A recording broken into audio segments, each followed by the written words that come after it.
Hey, salut les petits bricolos, c'est Camille pour le Pro de la Réno. Écoutez, j'espère que ça roule. Bon, aujourd'hui, on va se faire un remplacement d'une chaudière à gaz par une pompe à chaleur. Mais avant ça, on va se faire un générique.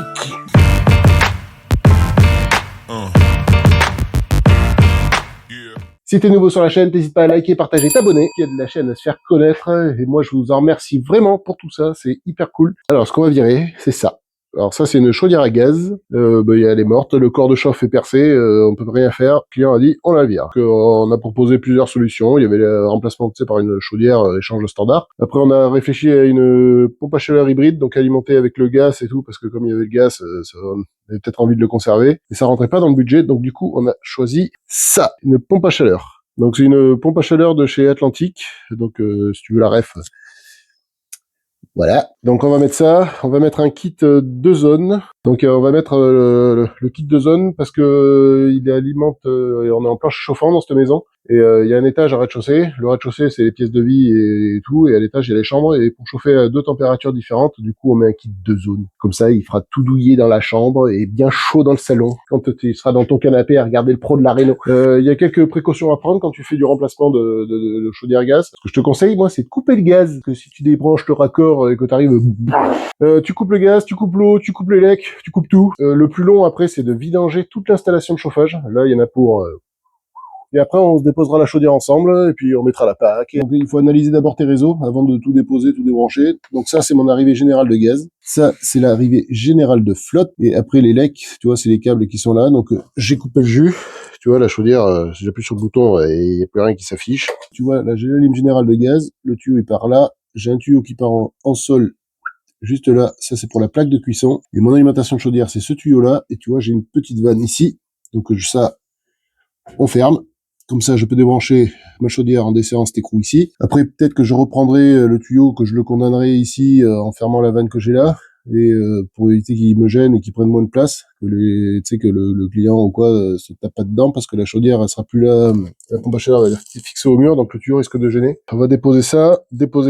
Ça c'était la régulation de la chaudière. Ça, c'est le vase d'expansion du chauffage, c'est pareil, ça dégage. Parce que dans la machine, moi, tout est intégré. C'est-à-dire que tout ce que vous avez là, mais tout est intégré dans la machine qui est là-bas. Donc après, il faut déposer aussi le conduit de fumée, tu vois ça, parce que ça c'était pour l'évacuation des gaz brûlés, donc là il y a plus besoin. Pour analyser tes réseaux, donc faut regarder ce qui est branché à la chaudière, donc ça fait partie de la chaudière, donc ça c'est mes deux alimentations aller-retour du chauffage, donc en rouge l'aller, en bleu le retour. Donc ça par là, et ça va alimenter, tu vois, en partie basse ici le rez-de-chaussée, et après ce qui monte au hasard, je vous laisse deviner, l'étage.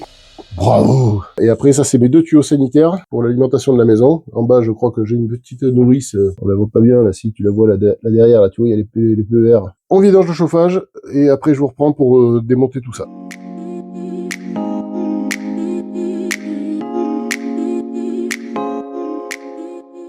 Bon alors, mes petits bricolos, on en est où? Donc, j'ai dégagé la mémère, elle attend patiemment d'être chargée, elle doit faire 200 kg la bête. J'ai mis en place le module intérieur de la PAC et le kit de zone. Tu peux, tu sais, soit tu as un départ plancher chauffant et un départ radiateur. Et donc du coup, tu brancherais ton circuit radiateur sur le primaire. Bon là, il manque un tuyau, mais on va le mettre ensemble. Et ton circuit plancher a une température de départ différente, parce que le chauffage par radiateur et le chauffage en planche chauffante a deux températures de départ différentes. Donc lui, il va gérer ça. Donc là, moi, je suis en plancher chauffant au rez-de-chaussée et à l'étage, donc je vais gérer deux températures de départ différentes. Parce que les clients m'ont demandé de pouvoir chauffer indépendamment le bas et le haut, parce qu'en bas, c'est la pièce de vie, ils veulent 22 ou 23 dans la maison, et en haut, ils veulent plus frais dans les chambres, tu sais, pour bien dormir la nuit. Là, ce qu'on va faire, on va brancher le kit de zone à la pompe à chaleur. Ça, on va le faire ensemble. Tu vois, il y a 2-3 manips à faire. Il te donne tous les accessoires, t'as la notice. Il te file tout un tas d'accessoires. Il te donne ça, il te donne ça, il te donne ça. T'as tous les joints, les connecteurs. Donc on va brancher ça ensemble. Alors ça, c'est des tuyaux un peu flexibles, tu vois. Là, ils sont compressés, mais ça, tu peux le décompresser et tu le tords dans tous les sens. Tu vois, il le montre ici. Là. Donc après, dans ta notice, tu vois, ils te disent, ils te donnent tout. Ils te donnent les cotes, c'est l'écartement qu'il faut entre les machines. Tu vois, t'as tout le gabarit prêt à percer. Tu reportes toutes ces cotes sur ton mur et puis comme ça, tu t'as plus qu'à fixer ta machine, quoi. Autre sujet, j'ai regardé ma puissance électrique, c'est pour brancher ma PAC. Donc du coup, j'ai mis un peu le nez dans le tableau. Donc là, tableau électrique. Alors les électriciens, je pense qu'ils vont remarquer de suite la connerie qu'il y a sur ce tableau. Et du coup, j'ai été voir le client et je lui ai dit, le tableau, il a un problème. Je suis allé voir mon client. Je lui ai dit, vous auriez pas le tableau qui disjoncte par moment, comme ça, de façon inopinée. Il me dit, ben si, il me dit 4-5 fois dans l'année, ça arrive, comme ça saute sans raison. Alors il fait des petites... Ouais, il a tout réétiqueté son tableau parce qu'il fait des tests, il baisse les disjoncteurs, machin, et il essaie de trouver le circuit concerné. Le problème qu'il y a, c'est lui.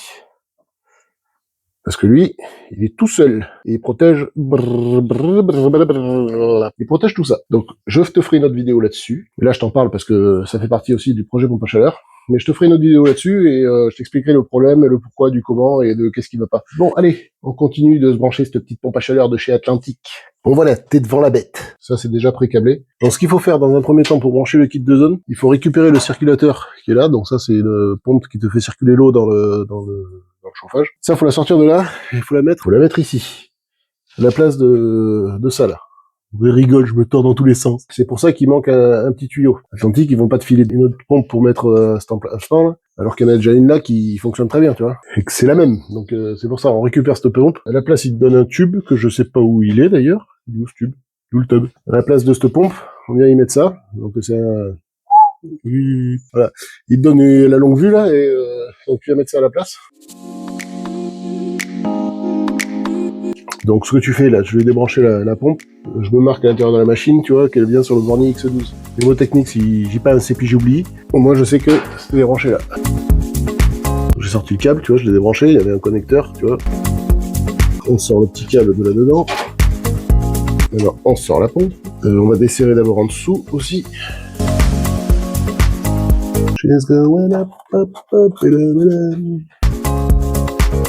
et maintenant tu viens sortir ta pompe. Le circulateur il a un sens pour fonctionner. Quand t'as la flash. Là il était branché sur le retour. Si tu fais de conneries. Oui, sur le retour, donc l'eau qui revenait du plancher. Après qu'elle soit branchée sur le retour ou sur l'allée, moi je n'y vois pas d'importance.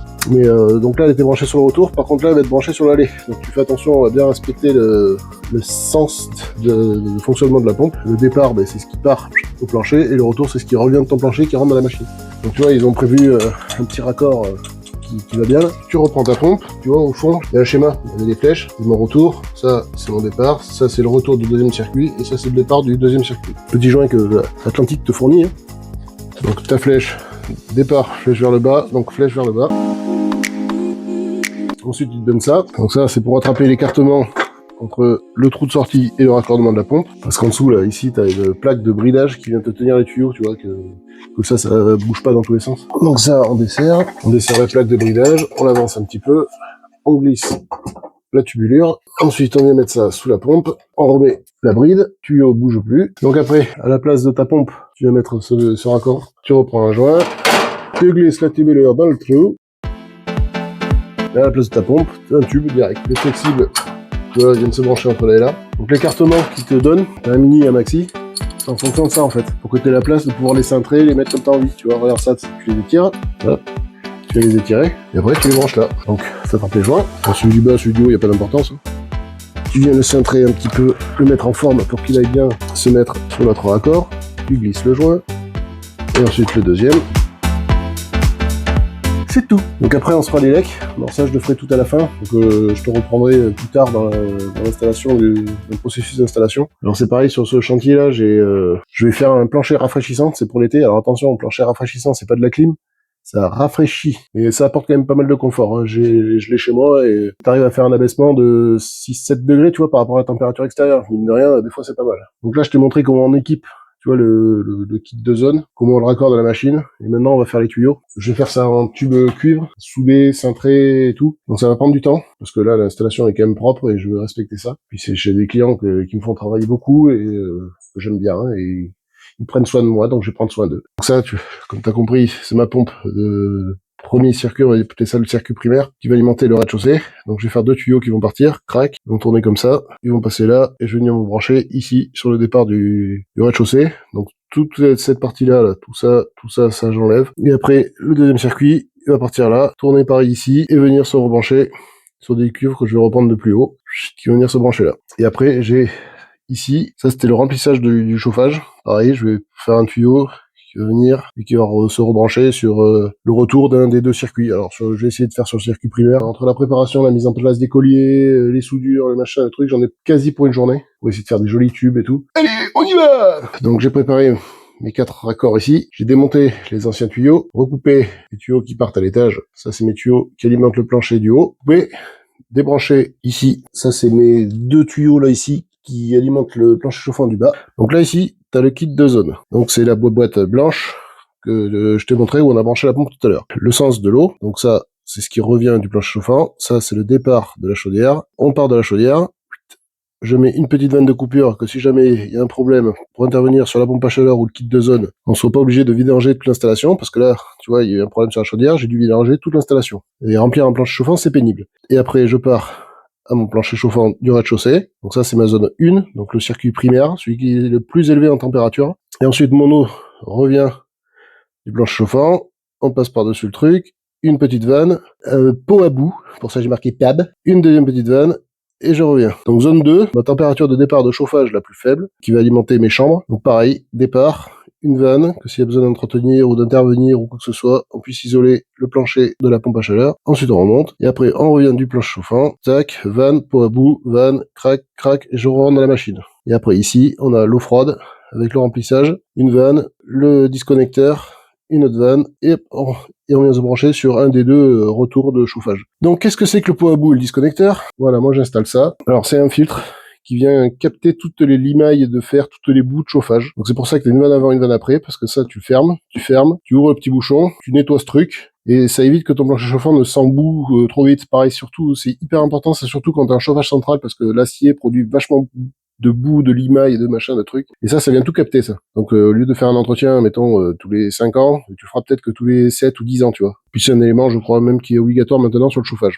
Donc j'en ai 2. J'en ai un sur mon circuit primaire, un sur mon circuit secondaire. Et après, le disconnecteur, c'est ça. C'est pour le remplissage des installations de chauffage. C'est quand tu as le sanitaire qui est relié sur le chauffage. C'est pour éviter que tes eaux de chauffage, pleines de boue et de saleté, c'est pour ça qu'on met ça, ne reviennent dans ton sanitaire. Comprends facilement, mon petit bricolo, que quand tu veux faire à manger, que tu fais tes pâtes, tu vois, t'as pas envie de te retrouver de l'eau de chauffage dans la casserole. Donc ça, je vais le faire en cuivre. Première étape, on met les colliers. Deuxième étape, on définit le positionnement des éléments de sécurité, là, des pots à bout et tout le bordel. Et après, on fait les cuivres, on soude, enfin,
Bon alors mes petits bricolos d'amour, bon je te montre où on en est. Donc là j'ai préparé tous mes départs. Bon celui-là tu fais pas gaffe, celui-là faut que je le refasse, parce que là il me manque un raccord. Et surtout c'est que j'ai les 2 pots à bout là, ils se tapent l'un dans l'autre, je pensais pouvoir les mettre les 2 au même niveau pour que ça fasse joli, mais du coup en fait il faudra que je les décale, que j'en mette un là et un là. Mais bon c'est pas grave, donc du coup je vais refaire ce bout de tube là. Mais grosso modo là ça donne ça pour l'instant. Alors je m'embête pas trop à nettoyer mes cubes et tout, parce que tout va être calorifugé, étant donné que j'ai un plancher rafraîchissant.